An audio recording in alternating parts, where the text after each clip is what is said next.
관건은 최종 심의 언제 나올까 합니다. 이재명 대표 지금 1심 판결만으로는 앞으로 10년 동안 피선거권이 박탈되고요. 당연히 국회의원 배지도 내려놔야 됩니다.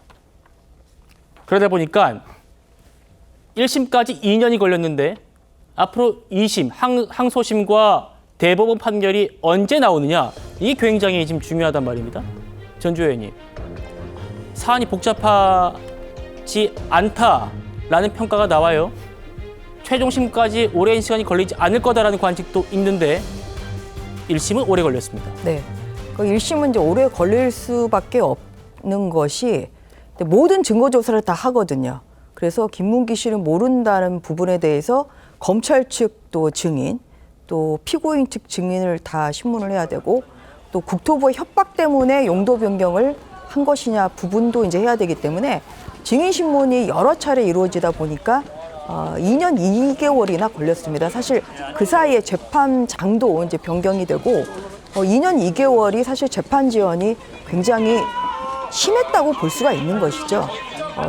어제 그 윤미향 의원이 국회의원직을 다 마친 다음에 유죄가 이제 확정이 돼서 오히려 이게 정말 지연된 정의는 정의가 아니다라는 것을 깨닫게 해줬는데 지금 이 상황에서 좀 대선까지는 한 2년 정도, 2년 조금 넘는 이제 시간이 남지 않았습니까?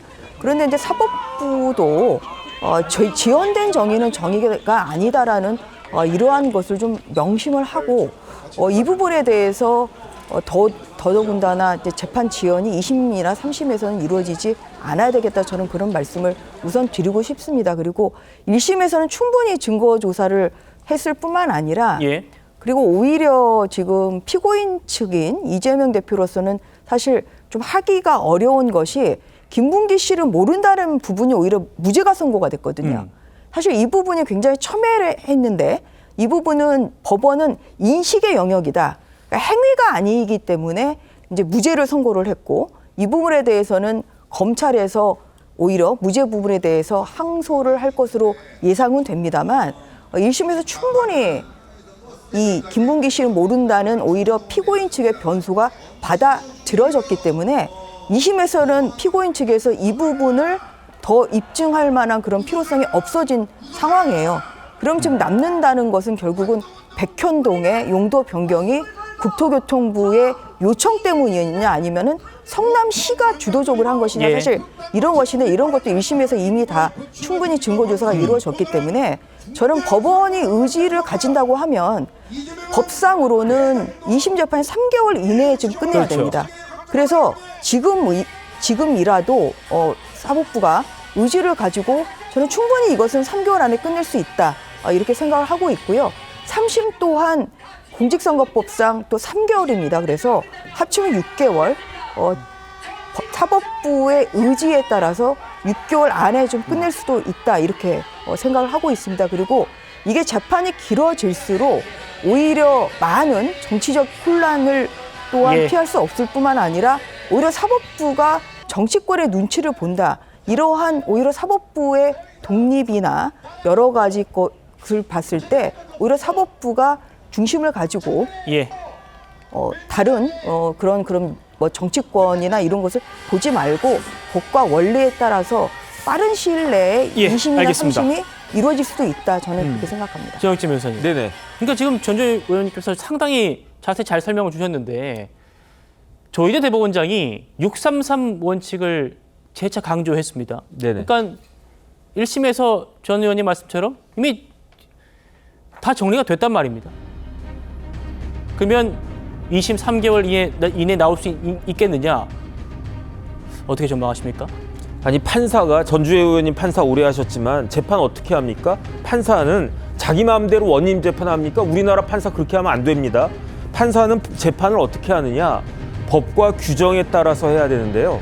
선거 범죄에 관해서는 예규가 있어요. 어떤 예규가 있냐면 선거 범죄 사건의 신속 처리 등에 관한 예규가 있어요. 여기에 따르면 제가 보니까 9조 1항에 재판부는 피고인의 구속 불구속과 관계없이 선거 범죄 사건을 다른 형사 사건에 우선해서 다른 형사 사건, 중요한 사건이 있다고 하더라도 다 제껴놓고 이 선거 범죄 사건을 다른 형사 사건에 우선해서 신속히 공판 절차를 진행해서 법정기간이 얼마입니까? 1심 6개월, 항소심 대법원 3개월씩인데 경과하지 않도록 하여야 한다. 이 규정이 있는 거예요. 그런데 강규태 부장판사 어떻게 했습니까? 제가 봤을 때 강규태 부장판사는요, 재판을 법대로 한 게 아니고 그야말로 옛날 조선시대처럼 원님 재판한 거 아니겠습니까? 그러니까 통계가 나와 있어요.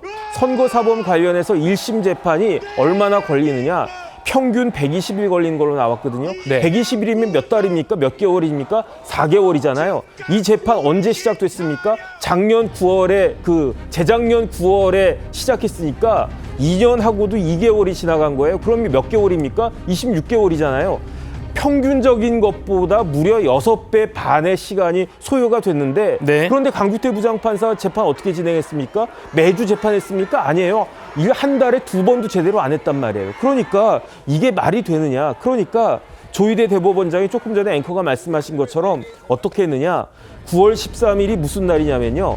법원의 날 기념식인데 조희대 대법원장님이 특명을 내렸어요. 앞으로 국민이 부여한 사명을 완수해야 되는데 국민이 부여한 사명이 뭐냐? 신속하고 공정한 재판이다. 그다음에 지난 10월 4일엔 뭐가 있었냐면 신임 법관 임관식이 있었거든요. 그때도 조희대 대법원장 똑같이 말씀하셨어요.